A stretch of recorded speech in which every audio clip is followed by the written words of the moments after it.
సాత్వికము అంటే ఈ విషయం మనకు తెలియాలి. సాత్వికము అనగా వినయము, సాత్వికము అనగా విధేయత, సాత్వికము అనగా మృదత్వము.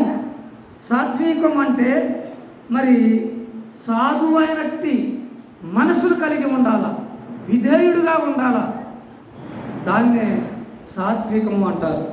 సాత్వికానికి పర్యాయ పదాలు మనం చెప్పుకుంటూ పోతే సాత్వికంలో చాలా విషయాలు మనకు కనబడుతూ ఉన్నాయి. కాబట్టి ప్రియులారా, ఇశ్రాయేలీలు 70 మందిగా వెళ్ళారు. యాకోబు సంతానం నుండి 70 మందిగా వెళ్ళినటువంటి ఆ 70 మంది కాస్త 6 లక్షల కాల్బలంగా ఏమండి మారారు. ఒకానొక సందర్భంలో మనం ఆలోచిస్తే యాకోబులో నుంచి వచ్చినటువంటి సంతానము ఫరో దగ్గరికి ఎలా వెళ్ళారు? 10 సంఖ్యలో వెళ్ళారు. మరలా పాలు తేనెలో ప్రవహించు కానానికి తిరిగి రావటానికి ఎంతమంది అయ్యారు వాళ్ళు? 6 లక్షల కాల్బలం అన్నారు. కాల్బలము అంటే యుద్ధం చేయగలిగే యోధులు అని, పని చేయగలిగే యోధులు. కాల్బలము అంటే అర్థం అలా ఇస్తుంది. అంటే 70 మందిగా వెళ్ళినటువంటి ఇశ్రాయేలీలు మరి లక్షల కొద్ది జనంగా అక్కడ యాతన పడుతున్నప్పుడు వారిని ఆ బానిసత్వం అనేటువంటి సంఖ్యలో విడిపించడానికి దేవుడు ఒక నాయకుడు కావాలనుకున్నాడు కదా. ఇది మనందరికీ తెలిసిన విషయమే. ఒక నాయకుడు కావాలనుకున్నాడు దేవుడు.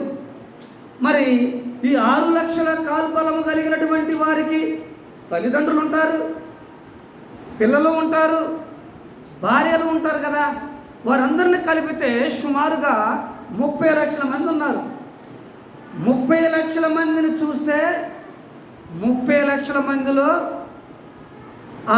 వారికి నాయకత్వం చేయటానికి ఒక్కళ్ళు కూడా కనపడలేదండి దేవుడికి. కనపడలేదా అంటే కనపడలేదు అని చెప్పాలి, కనపడలేదనే చెప్పాలి. ఆ 30 లక్షల మందిలో వారిని నాయకత్వం చేసి గైడ్ చేసి అక్కడ నుండి వాగ్దాన భూమికి చేరడానికి దేవుడు తొంగి చూసినప్పుడు ఏ ఒక్కరూ కనపడలేదు. కానీ మరి మోషే 40 సంవత్సరాలు ఐగుప్తులో పెరిగి పెద్దవాడయ్యాడు. అదేవిధంగా ఫరే కుమారుడుగా అక్కడ ఆయన పెరిగాడు. ఏమండి, తన తల్లే దాసీగా ఏమండి దాదిగా ఉంది. కన్న కొడుక్కి తల్లి ఆ ప్రదేశంలో ఆ దేశంలో ఎలాగుంది? దాదిగా పనిచేస్తూ మంచిగా పాలిచ్చి పెంచుతూ మరి బుద్ధులు నేర్పుతూ ఉంది తల్లి ఒడిలోనే పెరుగుతున్నాడు. కానీ ఎవరు కుమారుడని? ఫరో కుమార్తె కుమారుడుగా ఆ దేశంలో ఆయన సకల విద్యలు నేర్చుకున్నాడు. కానీ ఆయనలో జాతి భావం పోలే. ఎవరిలో? మోషేలో. అయితే ఆ జాతి వారిని కొడుతున్నప్పుడు, ఆ ఐగుప్తుడు కొడుతున్నప్పుడు చూశాడు. ఏం చేశాడు? వాడిని కొట్టి చంపి ఇసుకలో పాతి పెట్టాడు. ఈ విషయాన్ని ఆ జాతి వారే, ఎవరు? ఇశ్రాయేలీల జాతి వారు ఒకానొక సందర్భంలో ఇద్దరు కొట్లాడుతుంటే మళ్ళీ మోషే గారే వెళ్ళి ఆ ఇద్దరు విడిపిస్తాడు. ఆ విడిపించే క్రమంలో ఇది ఎలిగేషన్ చేస్తారు వాళ్ళు. నువ్వు ఫలానా సమయంలో నువ్వు కొట్టి చంపి ఇసుకలో దాచిపెట్టిన సంగతి మాకు తెలుసు అని అన్నప్పుడు మోషే భయపడతాడు. మోషే భయపడి ఏం చేస్తాడు? ఆయన మిద్యానుకు పారిపోతాడు. ఎక్కడికి పారిపోతాడు? ఇది రాజుకు తెలిస్తే, ఈ విషయమే కనుక రాజుకు తెలిస్తే నాకు మరణదండ వేస్తాడని, శిక్ష పడిద్దని, నన్ను చంపేస్తారని భయపడి తన మామ యొద్దకి మిద్యానికి పారిపోతాడు. అక్కడ 40 ఏళ్ళు కూడా ఏం చేశాడు ఆయన? ఏం చేశాడు? మిద్యాన్లో ఏం చేశాడు ఆయన? గొర్రెల కాపరిగా ఉద్యోగం కుదిరాడు. ఎవరండి? మోషే. ఈ మోషే ఎవరో తెలుసా? సకల విద్యల ప్రావీణ్యం కలిగినటువంటి మోషే. అలాంటి మోషే మిద్యానికి పారిపోయి అక్కడ ఏం చేస్తున్నాడు? అడవిలో గొర్రెలు కాస్తూ ఉన్నాడు. తన మామకి అండదండగా ఉంది. చూశారండి? అలాంటి పారిపోయిన మోషేని దేవుడు చూశాడు. ఎందుకు చూశాడో మీరు ఒకసారి ఆలోచించగలిగితే, సంఖ్యాకాండము 12వ అధ్యాయము 3వ వచనం. సంఖ్యాకాండము 12వ అధ్యాయము 3వ వచనం చదవండి. యెహోవా ఆ మాట వినెను. మోషే భూమి మీద ఉన్న వారందరి మిక్కిలి సాత్వికుడు. చాలండి. దేవుడు చూసినప్పుడు మోషే ఎలా కనపడుతున్నాడు? మిక్కిలి సాత్వికుడుగా కనపడుతున్నాడు. అంటే ఈ కాల్బలము కలిగినటువంటి ఇశ్రాయేలీలు జనాంగములో అందరిలో కంటే, భూమి మీద వారి అందరిలో కంటే మోషే ఎలాంటి వాడు? మిక్కిలి సాత్వికుడు కాదు, మిక్కిలి సాత్వికుడు. అందుకే దేవుడు మోషేని ఎంచుకున్నాడు. ఎంచుకోవడానికి గల కారణం ఏంటి? మిక్కిలి సాత్వికుడు. ఈరోజు మనం మాట్లాడుకునేది ఏంటి? ఆత్మఫలములో నుంచి సాత్వికముల గురించి మాట్లాడుతున్నాం. అందుకే మోషే గారి యొక్క ప్రస్తావన మనం ఆలోచన చేస్తూ ఉన్నాం. ఏమండి? అలాగనే కాదు, అబ్రహాము కూడా విధేయత కలిగిన వాడు, సాత్వికము కలిగిన వాడు. ఇవన్నీ పర్యాయ పదాలని మనం చెప్పుకున్నాం. ఏది? సాత్వికములో ఇవన్నీ వస్తాయి. విధేయత, విధేయుడుగా అబ్రహామును కూడా మనం చూస్తాం. అయితే మరి అబ్రహామును చూసినప్పుడు మనం హెబ్రీ పత్రిక 11వ అధ్యాయంలో 17-18 వచనాలు ఒకసారి మనం జ్ఞాపకం చేసుకుందాం. ఎందుకని మంచిది. మనం ఓరలుగా చెప్పుకుంటూ పోతే వాక్యం దాన్ని మనం లేఖనాన్ని చూడాలి. హెబ్రీ పత్రిక 11వ అధ్యాయము 17-18 వచనాలు చూడండి. అబ్రహాము శోధింపబడి విశ్వాసమును బట్టి ఇస్సాకును బలిగా అర్పించెను.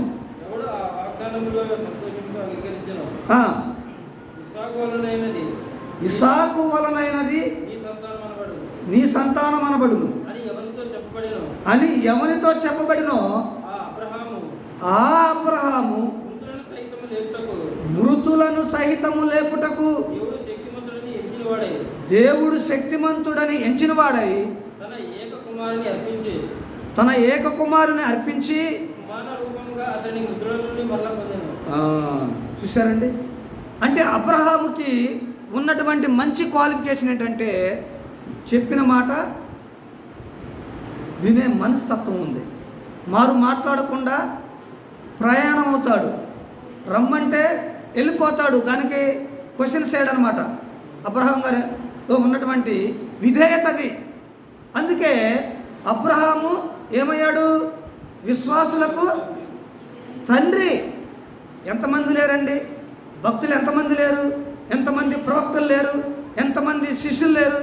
అయినను అబ్రహాము మాత్రమే విశ్వాసులకు తండ్రి. ఎందుకయ్యాడు అంటే విధేయుడుగా, దేవునికి విధేయుడుగా ఉన్నాడు. దేవుని పట్ల ఎంత నమ్మకము అంటే మృతులను సహితము సజీవులుగా చేస్తాడు అని అబ్రహాము నమ్మాడు. అందుకే విశ్వాసమును బట్టి అబ్రహాము నీతిమంతుడుగా, విధేయుడుగా ఎంచబడ్డాడు. కాబట్టి పిల్లరా, మనము కూడా దేవుని పట్ల విధేయత మనలో ఉందా అని మనం ప్రశ్నించుకుంటే మన మనస్సు మనని హెచ్చరిక చేస్తూ ఉంది. మనలో ఎంత విధేయత ఉంది. ఆనాడు అబ్రహాముకు ఉన్నటువంటి నిరీక్షణ, అబ్రహాముకు ఉన్నటువంటి విశ్వాసము క్రైస్తవులమైనటువంటి మనకుందా? ఆలోచించేయండి. మోషేలో ఉన్నటువంటి మిక్కిలి సాత్వికము మనలో ఉందా? ఆలోచించుకోవాలి.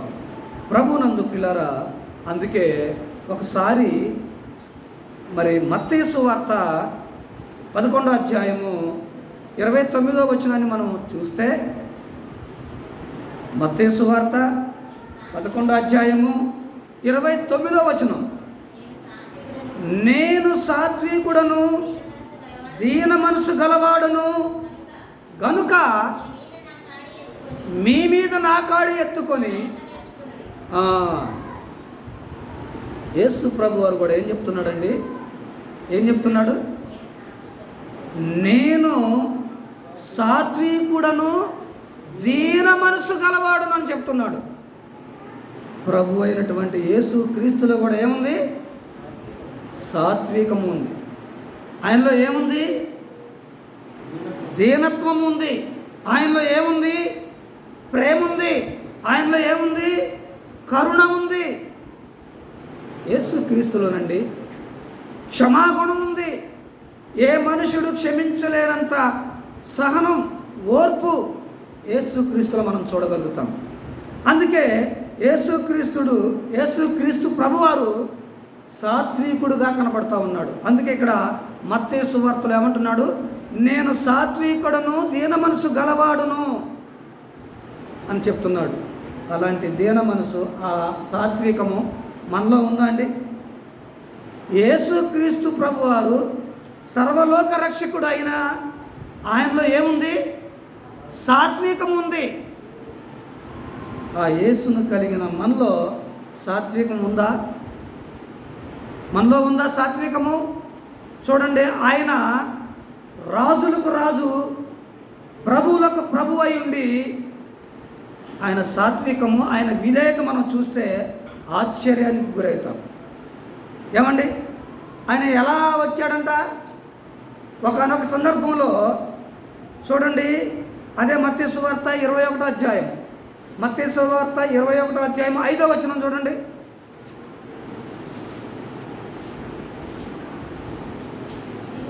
21వ అధ్యాయము 5వ వచనం, ఇదిగో నీ రాజు సాత్వికుడై గాడిదను భారవాహిక పశువ పిల్లనై చిన్న గాడిదను ఎక్కి నీ యొద్దకు వచ్చుచున్నాడని. ఏంటండి? ఇదిగో నీ రాజు గాడిదని ఎక్కువ వస్తాడంట. రాజు ఎవరు? ఎక్కడైనా గాడిదని ఎక్కుతాడండి? మీరు ఆలోచించండి. రాజు అయినటువంటి వారు దేన్ని ఎక్కాలి? ఒకళ్ళు ఎక్కాలనుకుంటే గుర్రాన్ని ఎక్కాలి. కానీ నీ రాజు మిక్కిలి సాత్వికుడై దేని మీద వస్తున్నాడు? గాడిద పిల్ల మీద. అంటే గాడిద దేనికి గుర్తుగా ఉందంటే వినయానికి, విధేయతకి, సాత్వికానికి గుర్తుగా ఉన్నది. అదే గుర్రాన్ని ఎక్కితే ఏమన్నట్టు? వైలెన్స్, యుద్ధం. అవునా? రాజు గుర్రాన్ని ఎక్కాడంటే యుద్ధం ప్రకటించినట్టు, అంటే అంత రక్తపాతమే. కానీ ఈ రాజు ఎలా ఉన్నాడు తెలుసా?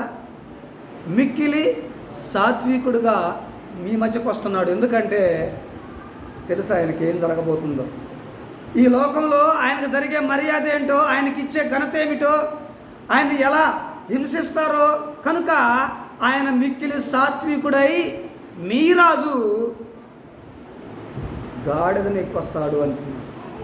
కాబట్టి మనం కూడా సాత్వికమైనటువంటి మనసు గలవారముగా ఉండాలని దేవుని లేఖనం మనని హెచ్చరిక చేస్తూ ఉంది. కాబట్టి ప్రభునందు ప్రియులారా, నిత్యము స్తోత్రార్హుడయుండి కోటాను కోట్ల దేవగణాలతో స్తుతికి పాత్రుడైనటువంటి వాడు గాడిద పిల్లగా దేవునితో సమానమైనటువంటి కేడర్ అయింది. ఎలాంటి కేడర్ అయింది?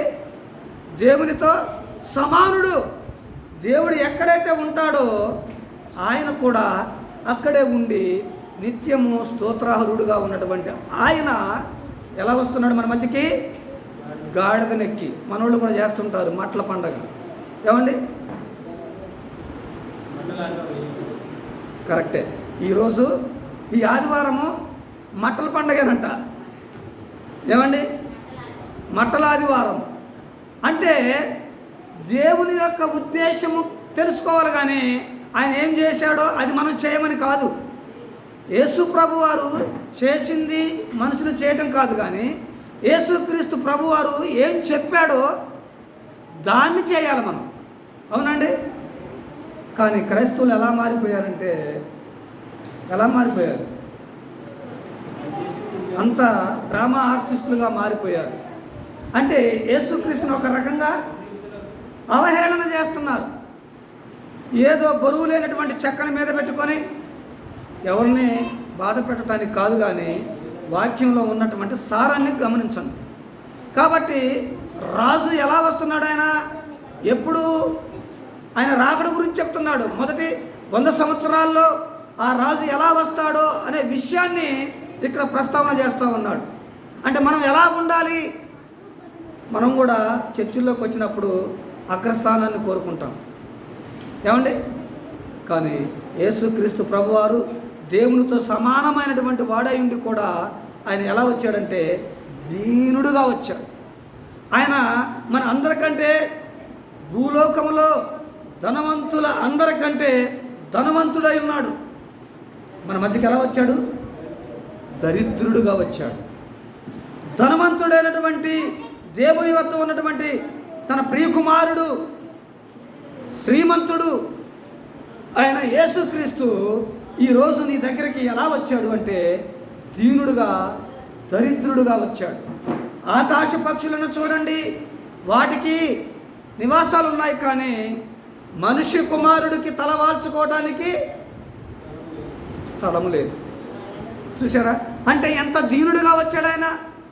రాజులకు రాజు, ప్రభువులకు ప్రభువు, ధనవంతుడైనటువంటి ఆయన నీ కొరకు నా కొరకు దరిద్రుడుగా ఈ లోకానికి వచ్చినట్లుగా మనం చూస్తూ ఉన్నాం. కాబట్టి యేసు ప్రభువు అంటే సాత్వికమును ధరించినవాడు. అసలు సాత్వికానికి నిర్వచనమే యేసుక్రీస్తు వారు. దయలో, ఆయన ప్రేమలో ఏమాత్రము కల్తీ లేని ప్రేమ. చాలామంది మనుషుల ప్రేమను మనం చూస్తాం. ఏమండి? ప్రేమిస్తానంటాడు, నీకోసం ప్రాణం పెడతానంటాడు, ఏవేవో మాటలు చెప్తాడు, కాదు కూడదంటే యాసిడ్ పోతాడు. ఇదేం ప్రేమ? దొంగ ప్రేమ. ఇదేం ప్రేమ? కపటమైన ప్రేమ. నిజంగా ప్రేమించేవాడు ఏం చేయాల? తన ప్రాణాన్ని సహితము పెట్టాలి. యేసు ప్రభువు చూపించింది ఈ లోకం మీద అదే కదండి. ఆ ప్రేమనే కదా ప్రకటిస్తుంటే కొడుతున్నారు, తిడుతున్నారు, పేడనీళ్ళు పోస్తున్నారు, చిత్రహింసలకు గురి చేస్తున్నారు. కర్నూలులో నిన్న చర్చిని ధ్వంసం చేశారు. కర్నూలు వార్త మీరందరూ విన్నారా? ప్రవీణ్ పగడాల గారి మరణం అనంతరం మరొక దారుణం జరిగింది కర్నూలు జిల్లాలో. ఇలాంటి మందిరంలోనికి వెళ్ళి మతోన్మాదులు విధ్వంసాన్ని చేశారు. ఎంతవరకు న్యాయం చెప్పండి? ఏం చెప్తున్నాం మనం? నీతిగా, నిజాయితీగా, ప్రేమ కలిగి బ్రతకండి. ఈ లోకంలో సమస్తమైన దుష్టత్వాన్ని మాని, క్రోధాన్ని మాని, అన్నిటిని విడిచిపెట్టి ఒకరి పట్ల ఒకరు ప్రేమ కలిగి జీవించమని అదే సువార్త భాగంలో మనం చెప్తా ఉంటే అలాంటి క్రైస్తవుల మీద దాడులు జరుగుతూ ఉన్నాయి. కాబట్టి పిల్లరా, దేవుని ప్రేమ ఏంటో, ఆయన సాత్వికమును గురించి ఈరోజు మనం తెలుసుకోవాల్సినటువంటి అవసరం ఉంది. చూడండి, ఇంకా మొదటి సమూయేలు గ్రంథం, క్షమించండి, 2వ సమూయేలు గ్రంథము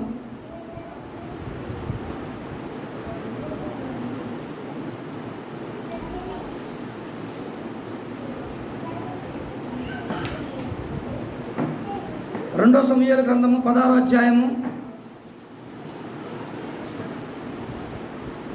16వ అధ్యాయము 6వ వచనం నుంచి 14 వరకు మనం చూస్తే అక్కడ ఒక విషయాన్ని మనకు దేవుడు తెలియజేస్తూ ఉన్నాడు. చదవండి. సమూయేలు గ్రంథము 2 సమూయేలు గ్రంథము 16వ అధ్యాయము 6వ వచనం నుంచి 14 వరకు. జనులందరూ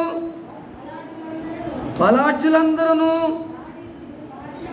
దావీదు ఇరు పార్శ్వముల నుండగా రాజైన దావీదు మీదను అతని సేవకుల మీదను రాళ్ళు రువ్వుచూ వచ్చెను. ఈ షిమి నరహంతకుడా, దుర్మార్గుడా, చీపో చీపో, నీ వేళ వలెనని నీవు వెళ్ళగొట్టిన సౌలు ఇంటివారి హత్యను యెహోవా నీ మీదికి రప్పించి యెహోవా నీ కుమారుడైన అబ్షాలోము చేతికి రాజ్యమును అప్పగించి ఉన్నాడు. నీవు నరహంతకుడవు గనుకనే నీ మోసములో నీవు చిక్కుబడి ఉన్నావని చెప్పి రాజును శపింపగా, సెరియా కుమారుడైన అబీషా, ఈ సచ్చిన కుక్క నా ఏలినవాడును రాజువునకు నిన్ను శపించనేలా, నీ చిత్తమైతే నేను వానిని చెరబోయి వాని తల ఛేదించి వచ్చెదను. అందుకు రాజు, సిరియా కుమారులారా, మీకును నాకును ఏమి పొందు, వానిని శపింపనీయుడు. దావీదును శపింపమని యెహోవా వానికి సెలవీయగా నీవు ఇలాగునెందుకు చేయుచున్నావని అపేక్షణ చేయగలవాడెవడని చెప్పి అభిషేకుతోనూ తన సేవకులందరితోనూ పలికినదేమనగా, నా కడుపున పుట్టిన నా కుమారుడే నా ప్రాణము తీయజూచుచుండగా ఈ బెన్యామీయుడు ఈ ప్రకారము చేయుట ఏమి ఆశ్చర్యము, వాని జోలి మానుడి, యెహోవా వానికి సెలవీయున్నాడు గనుక వానిని శపింపనీయుడి. యెహోవా నా శ్రమను లక్ష్య పెట్టునేమో, వాడు పలికిన శాపమునకు బదులుగా యెహోవా నాకు మేలు చేయునేమో. అంతటా దావీదును అతని వారును మార్గమున వెళ్ళిపోయిరి. వారు వెళ్ళిపోవచ్చుండగా షెమి అతనికి ఎదురుగా కొండ ప్రక్కను పొంచుచు అతని మీదికి రాళ్ళు విసురుచు ధూళి ఎగరగొట్టుచూ ఉండెను. రాజును అతనితో కూడానున్న జనులందరూ పడిలిన వారై ఒకనినొక చోటికి వచ్చి అలసట తీర్చుకున్నాడంటండి. ఇదంతా ప్యాటర్న్ అంతా చదివించారంటే ఇక్కడ విషయాన్ని గమనించాలి. అధికారం ఉన్నప్పుడు ఏమండి, అధికారం ఉంటే ఎలా ఉంటుందంటే అక్కడ దావీదులో ఉన్నటువంటి గొప్పతనం ఏంటంటే ఆయనకి బలాఢ్యులైనటువంటి యోధులు ఉన్నప్పటికీ ఆజ్ఞిస్తే ఏం చేస్తారు, తిరగబడినటువంటి వారిని సహితము లేపేయచ్చు. కానీ దేవుడే ఒకవేళ వాడితో శపించడానికి అవకాశం ఇచ్చాడేమో, వాడిని వదిలేయండి అని క్షమా కలిగిన వాడు సాత్వికముతో వాళ్ళకి సమాధానం చెప్పి ఆ సైన్యాన్ని వెంటబెట్టుకొని పోయినట్లుగా మనం చూస్తూ ఉన్నాం.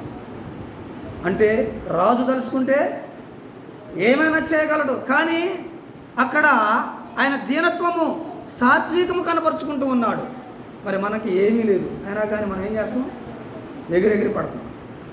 ఏమండి, ఒకానొక సందర్భంలో మనకి ఏమీ లేకపోయినా మనం ఏం చేస్తాం, ఎంతటికైనా తెగించేటువంటి పరిస్థితి మనం కలగజేస్తాం. కానీ ఇక్కడ రాజుగా ఉండి ఎన్ని అవమానాలైనా సరే ఎదుర్కొని సహనంతో చూశాడు. అతనే మరలా తప్పు తెలుసుకొని తిరిగి వచ్చి దావీదు రాజుకి క్షమాపణ చెప్తాడు. చూసారా, అంటే ముందు మనం ఏం చేయాలా, క్షమించాలా. ఆ క్షమ ఏం చేస్తుందంటే, అయ్యగారు ఒకసారి చాలాసార్లు కొన్ని సందర్భాల్లో చెప్తుంటారు, మనం ప్రేమిస్తే పోయేది ఏం లేదు, నిప్పుల కుంపట వాడి నెత్తిన పోసినట్టే. అంటే అలా ప్రేమిస్తే ఏదో ఒక రోజు మనకి వారి ప్రేమను పొందుకునే వారముగా ఉంటాం. అందుకే ఇక్కడ చెప్తూ ఉన్నాడు, మన రాజు ఎలాంటి వాడంట, గొర్రెపిల్లనెక్కించినటువంటి రాజు. ఆయన సాత్వికం చూపిస్తూ ఉన్నాడు. కాబట్టి ప్రియులారా, మనము కూడా ఎలాగ ఉండాలంటే సాత్వికము కలిగిన వారమై ఉండాలి. అది ఇక్కడ చెప్తూ ఉన్నాడు. మనం చూస్తే ఒకసారి చూడండి, తీతు పత్రిక 3వ అధ్యాయం. తీతు పత్రిక 3వ అధ్యాయము మొదటి 2 వచనాలు. అధిపతులకును అధికారులకును లోబడి విధేయులుగా ఉండవలననియు, ప్రతి సత్కార్యము చేయుటకు సిద్ధపడి ఉండవలననియు. మళ్ళీ చదవండి, మీరు అందరి మనుషులందరి ఎడల సంపూర్ణమైన సాత్వికమును కనపరుచుచు ఎవరిని దూషింపక జగడమాడని వారును శాంతులనై ఉండవలనని ఆయన వాళ్ళ జ్ఞాపకం చేస్తాం. అధిపతులను అధికారులకు లోబడి ఉండాలి మనం, అంతేకాని ఎదురు తిరగకూడదు. విధేయులుగా ఉండవలనని మనుషులందరి ఎడల. మనం ఏం చేస్తామంటే చర్చికి వచ్చినప్పుడు మాత్రమే విధేయులుగా ఉంటాం. ఏమిటండి, మన చర్చి వారితోనే విధేయులుగా ఉంటాం. బయట వారితో ఆ విధేయత ఉండదు, ఆ సాత్వికం ఉండదు. ఇక్కడ ఏం చెప్తున్నాడు, మనుషులందరి ఎడల మనం ఎలా ఉండాలంట, విధేయులుగా ఉండాలి. సంఘంలోనే కాదు, కానీ అందరితో కూడా ఏం చేయాలి, సాత్వికమును కనుపరచాలి. యేసుక్రీస్తులో కూడా ఏ లోపం లేదు, ఏ తప్పు లేదు, ఏ పాపము లేదు. ఆయన ఏం చేశారు, రాజు వద్దకు తీసుకొచ్చి ఆరోపణ చేసి రాజు ఎదుట నిలవబెట్టి ఆయన్ని అపహసించారు, దూషించారు, కొట్టారు, ఉమ్మి కూడా వేశారు, పిడిగుద్దులు గుద్దారు, హేళన చేశారు. ఎంత సాత్వికం కనపరిచాడు ఆయన. అది కదా క్రైస్తవ్యం అంటే. కంటికి కన్ను పంటికి పన్ను అనే మోషే ధర్మశాస్త్రములో నుంచి ఆయన ఎలాగా ఈ ధర్మశాస్త్రాన్ని మోడిఫికేషన్ చేసుకుంటూ వచ్చాడంటే, ఇక్కడ నిన్ను చంపుతున్న వారి కొరకు కూడా ప్రార్థన చేయమన్నాడు. యెరూషలేము వీధుల్లో ఆయన కొట్టుకుంటూ, మరి హింసించుకుంటూ, దూషించుకుంటూ నరకయాతన పెడుతున్న సందర్భంలో, దేవా వీరేం చేస్తున్నారో వీరికి తెలియదు కనుక వీరిని క్షమించమన్నాడు. క్షమాగుణం, దయాగుణం, ఆ గుణం మనం అందరం కూడా కలిగి ఉండాలన్నదే దేవుని యొక్క చిత్తం. కాబట్టి పిల్లరా, ఇక్కడ మనం చూడండి, ఇంకా యాకోబు పత్రిక చూడండి, 1వ అధ్యాయము. యాకోబు పత్రిక 1వ అధ్యాయము 21వ వచనం. అందుచేత సమస్త కల్మషమును విర్రవీగుతున్న దుష్టత్వమును మాని లోపల నాటబడి మీ ఆత్మలను రక్షించుటకు శక్తిగల వాక్యమును సాత్వికముతో అంగీకరించమంటున్నాడు. ఎలా అంగీకరించమన్నాడు? సాత్వికముతో అంగీకరించాలంట.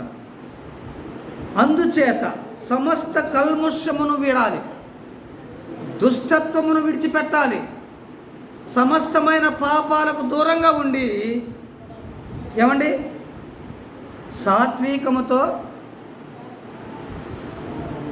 సాత్వికాన్ని కనపరచమంటున్నాడు. ఇందాక తీతు పత్రికలో సాత్వికమును కనపరుచుకోమంటున్నాడు. ఈ యాకోబు పత్రికలో ఏమంటున్నాడు? శక్తిగల వాక్యమును సాత్వికముతో అంగీకరించమంటున్నాడు. అక్కడేం చెప్తున్నాడు? కనపరచమంటున్నాడు. నీ సాత్వికాన్ని కనపరచనియ్యి. ఇక్కడికి వచ్చిన తర్వాత యాకోబు పత్రికలో ఏం చెప్తున్నాడు? అంగీకరించు, అక్కడ కనపరచు. అదే సాత్వికాన్ని అంగీకరించు అంటున్నాడు. మరి అలా ఉన్నామా మనం? అలా ఉన్నామా? పరీక్షించుకుందాం. ఇంకా మనం చూస్తే అర్థం అండి, అర్థం ఏం చేస్తుంది? అర్థం ఏం చేస్తుంది? మన పై రూపాన్ని చూపిస్తుంది కదా. అర్థం ఏం చేస్తుంది? మనం చర్చికి రావాలన్నా, ఫంక్షన్లకు పోవాలన్నా మనం ఏం చేస్తాం? మంచిగా రెడీ అయ్యి అద్దం ముందుండి పదే పదే చూసి ఎలా ఉన్నానో అన్నీ చూసుకొని ఎస్ పర్ఫెక్ట్గా ఉందని అప్పుడు బయలుదేరుతాం. అంటే అర్థం ఏం చేస్తుందంటే పై రూపాన్ని చూపిస్తుంది. కానీ వాక్యం ఏం చేస్తుంది? అంతరంగాన్ని చూపిస్తుంది. వాక్యం ఏం చేస్తుంది? అంతరంగాన్ని చూపించేది వాక్యము. పై రూపాన్ని, ప్రతిబింబాన్ని చూపించేది అర్థము. అయితే అర్థము లాంటిది అంటాడు వాక్యం. ఒక సందర్భంలో వాక్యం ఎలాగుంటుందంట? అర్థము వలె నీ ప్రతిబింబాన్ని ఎలా చూపిస్తుందో వాక్యము నీ అంతరంగములో ఉన్నదాన్ని చూపిస్తుంది. నువ్వు మంచోడువో చెడ్డోడువో, నువ్వు మంచిదానివి కాదో ఏం చేస్తుంది?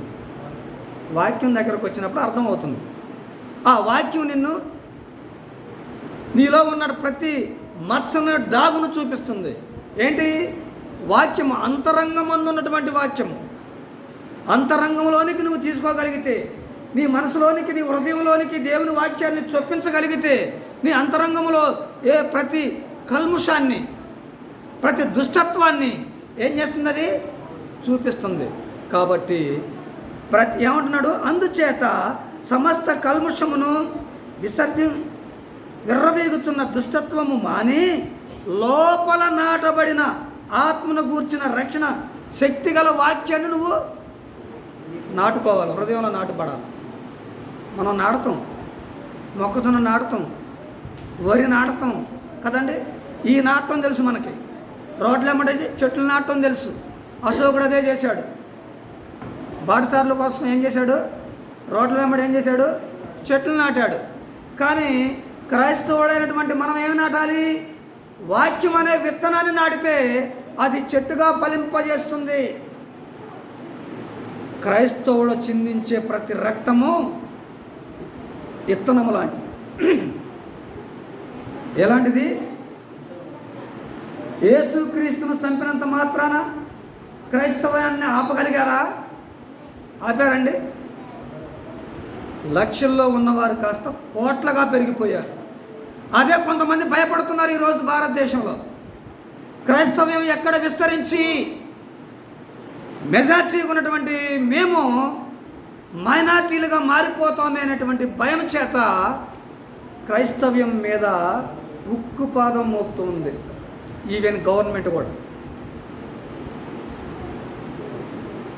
ఎందుకు? ఈనాడు క్రైస్తవ ప్రబోధకుల మీద కేసులు పెడుతున్నారు. ఎందుకు అంటే వేరే మత గ్రంథాల జోలికి వస్తున్నారని. మరి నీ వాళ్ళు చేసేదేంటి? నీ వాళ్ళు కూడా చేస్తున్నారు. వాళ్ళ మీద కేసులు ఏమైనా పెట్టారా? పెడితే కేసులే తీసుకోవట్లే ఈరోజు. కాబట్టి క్రైస్తవుడు చిందించిన ప్రతి రక్తము విత్తనము లాంటిది. అది పెరుగుతూ పోతుందే తప్ప తరిగిపోవటం లేదు. ఒకనాడు 4 సామ్రాజ్యాలు, ఈ అఖండ ప్రపంచాన్ని వేలిన సామ్రాజ్యాల్లో 4 బలమైనటువంటివి. అది రోమా సామ్రాజ్యం. చిట్ట సామ్రాజ్యం ఏది? రోమా సామ్రాజ్యము. ఇప్పుడున్నటువంటి సామ్రాజ్యాల కంటే బహుభయంకరమైనటువంటిది, బలమైనటువంటిది.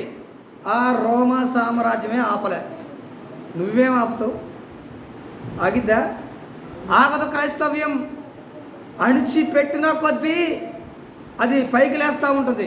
బాలిని నువ్వు ఎలాగైతే స్పీడ్గా గోడకేస్తావో అంతకంటే రెట్టింపు వేగంతో నీ మీదకి వస్తుంది. కావాలంటే మీరు చెక్ చేసుకోండి. ఒక బాల్ తీసుకొని గోడకి ఇసురు కొట్టండి, నీ వేగం కంటే అధికమైన వేగంతో నీ ముందుకు వచ్చేస్తుంది. అలాంటిది క్రైస్తవ్యం. కాబట్టి సాత్వికం అలా అని చెప్పి మనమేమో యుద్ధోపకరణాలు పట్టుకొని యుద్ధం చేయనక్కర్లే. యుద్ధం ఎవరిది? యెహోవాది. మనం కేవలము నిమిత్త మాత్రులు మాత్రమే. అలా చూడండి అంతే. మీరు చూస్తుండండి, మన పక్షాన యెహోవాయే చేస్తాడు యుద్ధం. కాబట్టి పిల్లరా, ఇక్కడ చూడండి ఇంకొక మాట. ఎఫెసీ పత్రిక 4వ అధ్యాయము మొదటి 2 వచనాలు. ఎఫెసీ పత్రిక 4వ అధ్యాయము మొదటి 2 వచనాలు.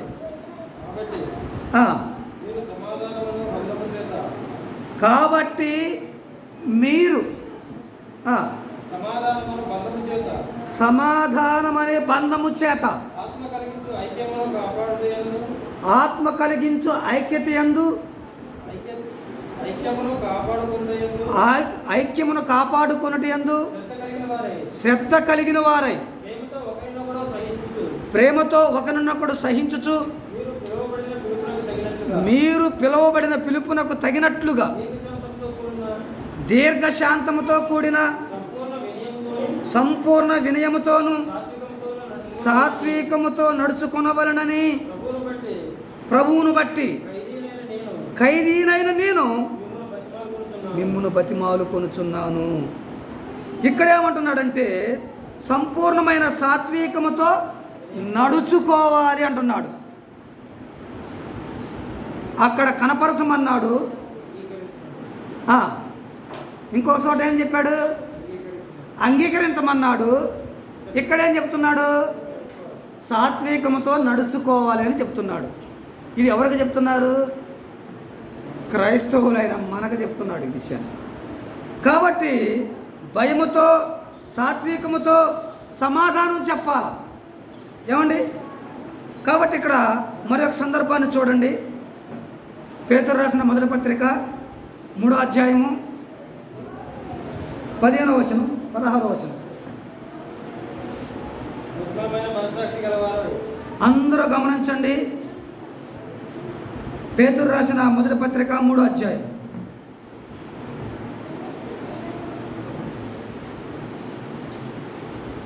3వ అధ్యాయము 15-16 చూడండి. మరి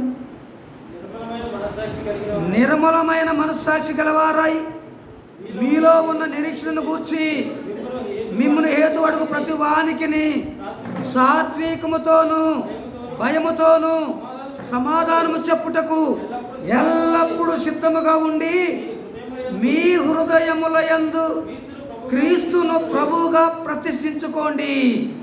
అప్పుడు మీరు దేని విషయమై దుర్మార్గులని దూషింపబడుదురో దాని విషయమై క్రీస్తునందున్న మీ సత్ప్రవర్తన మీద అపనింద వేయువారు సిగ్గుపడతారంతే.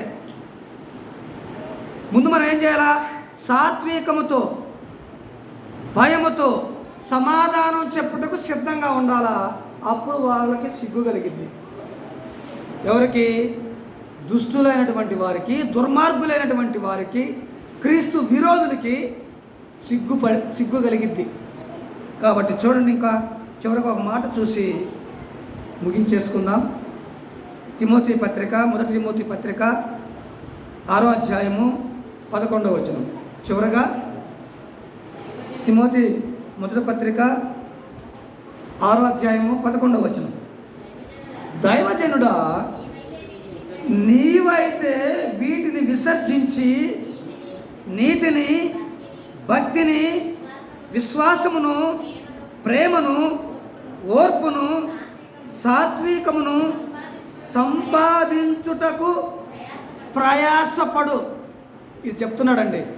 వండర్ఫుల్. ఏం చెప్తున్నాడు? దైవజనుడికి ఉండాల్సినటువంటిది ఏంటి? నీవైతే, ఎవరి సంగతో ఏమో కానీ, నీవైతే వీటిని విసర్జించి, వేటిని విసర్జించాలి? సమస్తమైన కల్మషము, దుష్టత్వము, పాపాన్ని విర్రవీగుతున్నటువంటి ప్రతి అక్రమమైన దాన్ని విసర్జించి నీతిని, భక్తిని, విశ్వాసమును, ప్రేమను, ఓర్పును, సాత్వికమును సంపాదించుటకు ప్రయాసపడాలా. మరి మనం ఏం పడుతున్నాం ప్రయాస?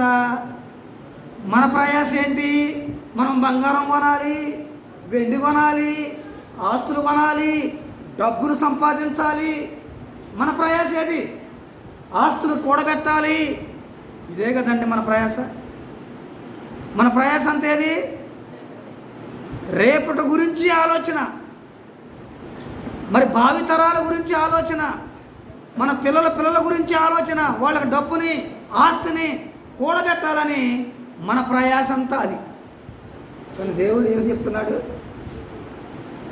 సమస్తమైన దుష్టత్వమును మాని అన్నిటినీ మాని దేనికోసము? నీతిని, భక్తిని, విశ్వాసమును, ప్రేమను, ఓర్పును, సాత్వికమును సంపాదించుకోవడానికి ప్రయాసపడమంటే నేటి క్రైస్తవ్యం కూడా దేనికోసం ప్రయాసపడుతుందో ఒకసారి ఆలోచన చేయండి. ప్రభునందు ప్రియులారా, సాత్వికము అంటే ఇన్ని విషయాలు ఉన్నాయి. ఈ సాత్వికాన్ని కలిగి ఉన్నామా? ఏమండి, ఒక రాజును చూపించాను, దావీదు రాజును చూపించాను. యేసుక్రీస్తు ప్రభువారు ఎంత సాత్వికుడో ఆయనను చూశాము. అబ్రహాము ఎలాంటి వాడో ఆయన సాత్వికం ఏంటో చూశాము. మోషే ఎలాంటి సాత్వికుడో ఆ సాత్వికాన్ని చూశాము. భక్తులైనటువంటి వారి సాత్వికం ఎలా ఉందో చూశాము.